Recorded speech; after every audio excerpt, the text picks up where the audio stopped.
अस्सलाम वालेकुम नाज़रीन, मैं हूं इकराम खान। 7H न्यूज़ में आपका इस्तकबाल है।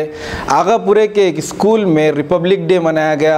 पेश है इस मामले पर हमारे नुमाइंदे जियाउद्दीन की ये रिपोर्ट। ऐसी ढेरों में इधर देखो, नीचे करो सर्टिफिकेट, थोड़ा नीचे करो certificate. Please come back Riyan. We are celebrating on 26th January 1950. Teachers have a very great year, standards and discipline way.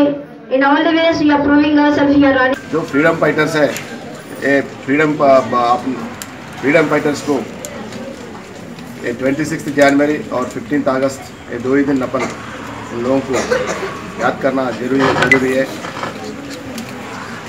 अपने बच्चे पूरे जो फ्रीडम फाइटर्स कौन ये अपने फ्रीडम फाइट करे फ्रीडम के वास्ते लोगों को ये अपना टीचर्स सिखाना है।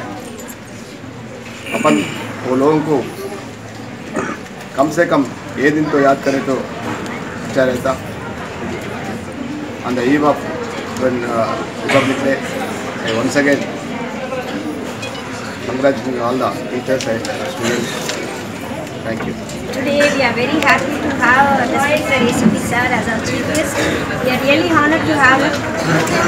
The Middle School Agapura branch has started in 2012. From that moment till today we are flourishing with the support of our area people and the department people, especially our ACP sir.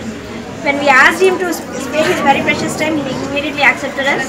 Mr. Ramesh Garu, General Association Secretary State. देखते रहिए 7H news, आपकी आवाज़।